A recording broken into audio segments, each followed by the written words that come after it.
Hey everybody, Farmer Joel here. It is mid-July, July 12th, and we are in the heat of the summer now. Everything has been really hot this week and pretty dry.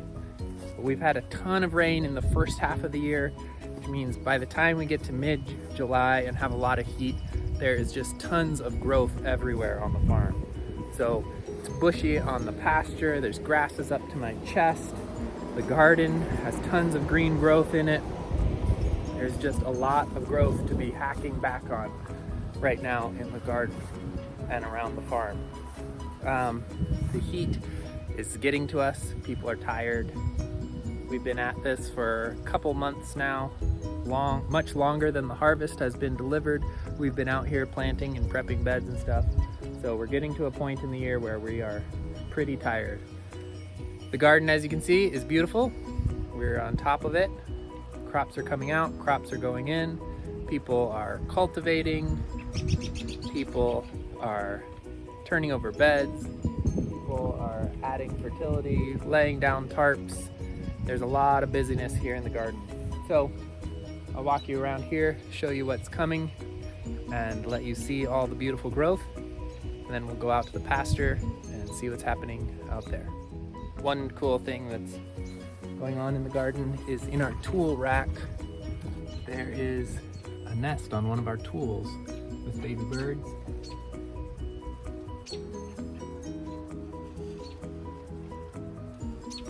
So we haven't used that tool in a while, but mama bird is always around.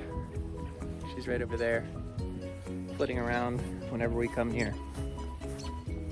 Weed control is still pretty much under control. Miriam's doing a great job keeping weeds out of the salad mix. The dry conditions are great for killing weeds. They wilt pretty fast when it's this hot. But a lot of the crops are doing really well, and the weeds aren't too bad yet. We've been mowing down some crops and adding tarps to help decompose the crop residue underneath. We're pulling things out. This is what remains of the broccoli. We've been getting broccoli the last couple weeks, but the last of it is just bolting and going to flower. You can see all those flower blooms. That's the broccoli head actually expanding and opening up. Broccoli heads are a mass of budding flowers, and when they open, they're yellow flowers like this. So you can see some of those yellow flowers really opening up like this. Yellow flowers opening up. In the tunnels, we've got a lot of good growth. The tomato vines are reaching up higher, about as tall as me now. Some of the later plantings, a little bit smaller, but they're getting to be pretty tall now. We've got peppers coming on these plants. You can see peppers forming on these pepper plants. Lots of them actually. Peas and some of the spring crops are coming out, so those are yellowing and finishing up. We still have a little bit more, but not much. And celery and greens and onions and garlic. Garlic, which is right up there, is ready to be harvested now. We're gonna be pulling this garlic up next week. You can see the tips are drying back a little bit. That means it's about ready to go. All the scapes were cut, and you've gotten those in the last many weeks. The energy has gone down into the bulb.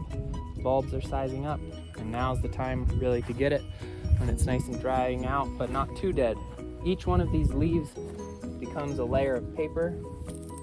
So we don't want the lower leaves to die back too much, or else the paper, that's one layer of paper that starts to deteriorate or on the garlic clove. So we want to get it before it dries back and dies out too much further. So that'll be a huge job next week.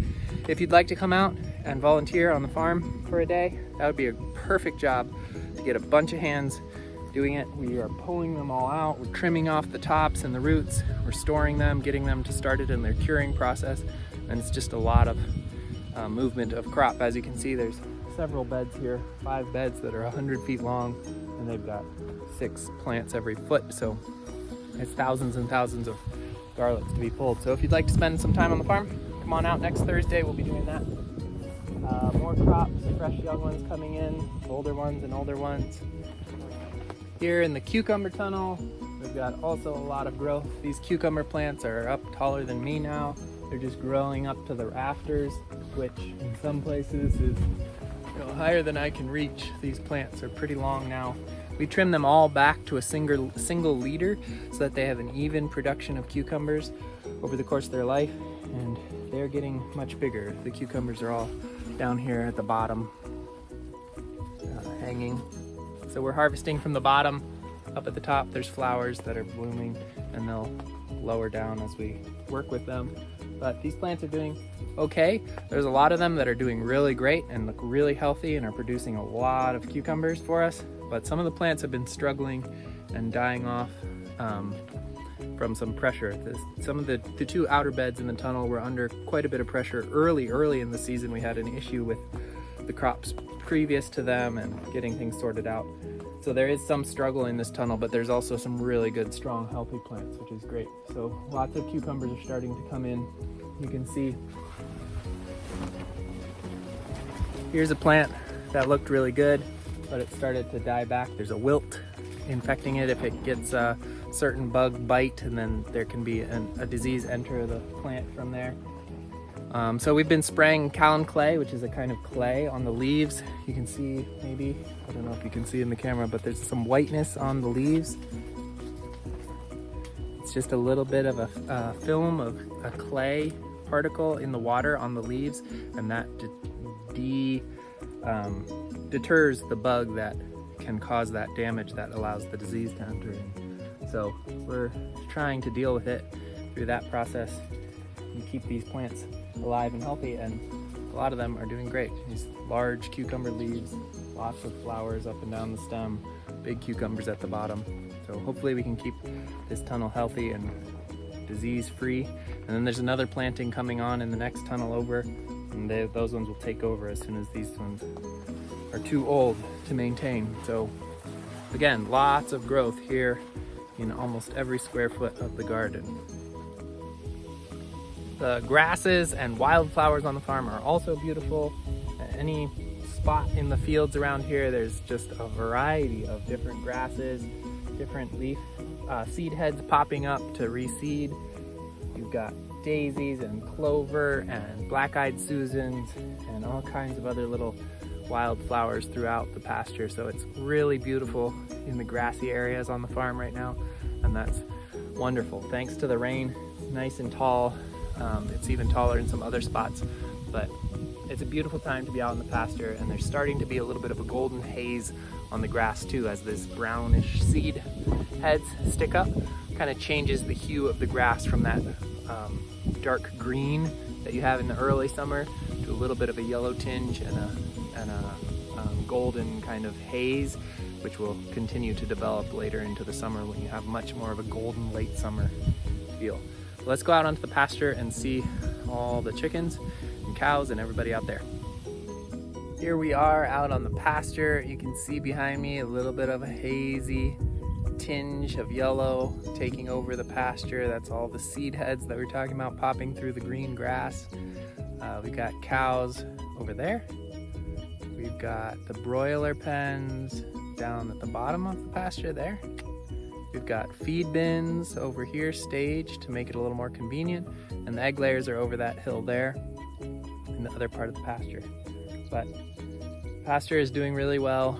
We've been mowing some areas in front of the broiler pens because there's just so much grass this year, and that has really helped us actually stay on top of some of the growth, and it also stages things for a really lush, nice regrowth for grazing in the second half of the season. So because we don't have as many cows this year, we're having to mow a little bit more, but the mowing does have some advantages. It's a very even cut. We can do it at a particular time.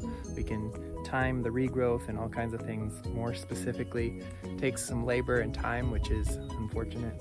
You'd rather have a cow gaining weight doing that mowing for you, but you do what you can. But it's also allowed us to hit some areas with brush. You can see there's brush in some areas popping through in the pasture, and when we mow in those areas with the flail mower, we really take that all the way down as well, which is good to hit because the cows will just eat around that. So being able to use the flail mower, being forced to use the flail mower because of less cows this year has actually allowed us just to unleash a different toolbox, a different tool from our toolbox, and do different things than we normally would in the summer. If we had a lot of cows in a normal summer, we wouldn't be mowing, and so we wouldn't be hitting this brush. We'd be utilizing what we have to do the work. So it's nice in some ways to be forced to use a different tool. It means different results, and you can pinpoint other problems and work on them. And that's the thing with farming, is that there's millions of things to do at all times. There's just millions of things. And there's lots of good things that you can do. If you're a skilled manager who understands what's happening in the ecosystems and the interaction between animals and plants and humans, there's lots of good impact that you can have. It's just about finding a way to have the best impact with what's at your disposal. And that's kind of how we're always approaching it, is how can we have the best impact while we produce food at a volume that can sustain us financially and can feed our community and nourish them, and all the while building health in the land and stuff. And so this year, circumstances are different. Lots of growth, lots of rain, not as many cows. So we unleash different tools and pinpoint different problems and find out what that tool does well, and then use it for its maximum leverage. And so that's what's been happening. We've been mowing more this year than we've ever have, but with that mowing comes some really good results that we couldn't get with grazing. So finding the best way forward. So here I am against that western edge of the pasture, in that same area that I've showed you with the camera many times before. Grass has come up a little bit after the cows were there in the winter. Then we mowed it down right before the broiler pens went through, and now it's coming back really lush and green, bright green stuff. Right up here is an area where we've mowed, because all these pens that are down here are actually turning around and coming back up to a little bit higher ground where we'll load them for the butcher. It gets kind of soggy down at the very, very bottom of the pasture there, and so we don't like to be driving vehicles and loading animals down there. Though it's dry enough for animals to be down there, we just don't want to get stuck on a wet morning. So the animals, the pens have gone down and away from us, and they'll be coming back up through this mowed area. But you can see everything that we've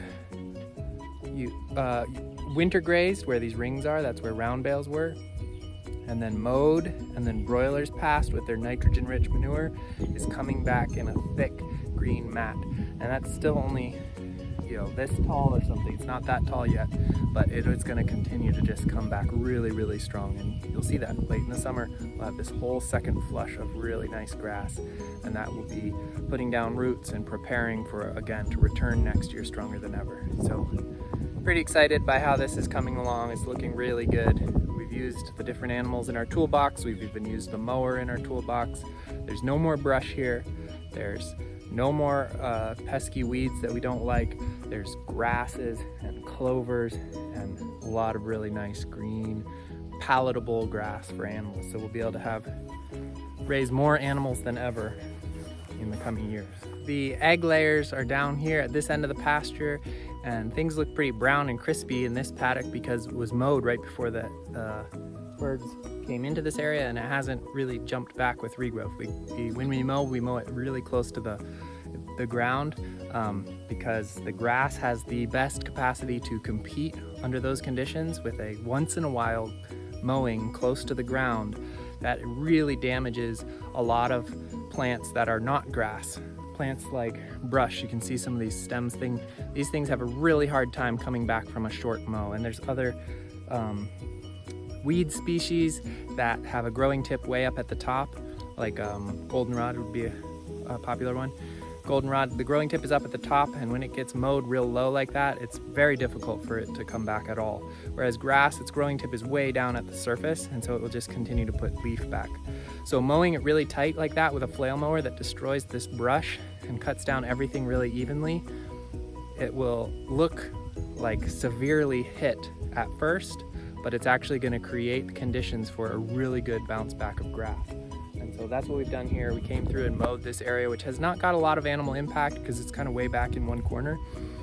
So it hasn't been attended or fertilized as well as some of the other paddocks in the pasture. But because we're mowing this year instead of grazing, we could get the mower in, chop down this brush, and bring layers in here that have not been back here before. They're laying down a lot of manure.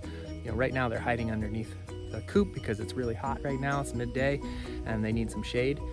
So they're all hiding in the shade right now, but they'll be laying down manure evenly over this whole area. Their waterers and their feeders are spread out on particular areas that we want a little more impact. And then they will move away from here in a day or two and head up this way where you can see we've mowed again.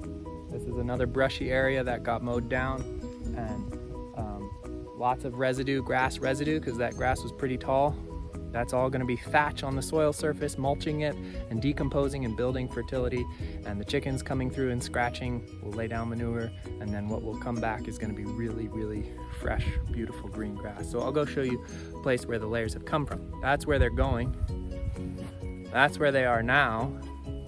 Up this direction, a little more green coming through. You can see that's where they came from before that. And I'll go up to that corner there and look around the corner. That's where they were previous, and that has come back really nicely. So let's go take a look at that. So this is just around that corner, and you can see the green is coming back really nicely. Back there where it's been the longest since the chickens were there, it's really nice, almost grazable again. And slowly the recovery is apparent as we move up to where the chickens are. But generally speaking, the pasture is doing well. We're finding ways to help it along, to use the tools that we have access to this year to address areas of the pasture that are more difficult with the normal grazing animals as our tools for management. And overall, I'm really excited about what's happening this year because we're addressing some issues that we hadn't addressed in previous years very well, namely the brush primarily. We're able to get to that brush and really knock it down. So next year, everything again is going to be a step better, a little bit more life and growth and abundance, a little more carrying capacity for more animals, which in turn is more food and abundance for our people, more nutrition. And that's what we're trying to do, is prepare the feast for our people. Get the food, the truly nourishing food that is good for you and tastes good, and grow it in a way where we're continuing to build up the life and vitality of the land, the life and the vitality of our eaters, all the while creating something beautiful and enjoyable that brings people together. You know, people coming together around the feast is what we would like to see happen. As the change we want to make in the world is more people coming together, feasting together, acknowledging their bodies through their eating, honoring their bodies with nutritious food, their relational aspects of themselves, communing with people, talking with people, slowing down, spending time with people, being creative with their food. You know, creating, preparing, and enjoying a feast with others is an incredibly human thing to do that we think the world should have more of. So stop your busyness this summer and make sure you get some really fresh, timely, seasonal food. Prepare it with all the creativity you can muster and share it with some people. And that is, a great way to be fully human and to build health in our communities and our bodies and the landscape around us, and bring peace and connection. So make sure you do that. Head over to the store, place your orders, get your food in there. Now we'll bring you your orders. You don't even have to be a CSA member to get food from our farm. That's another development this year that we're really excited about, that anybody can participate in the feast, whether you're a CSA member or not. So grab some food and make a delicious meal with your friends, and tell your friends that they too can get food at our farm and enjoy that summer feast. Thanks for watching, and we'll see you again next time.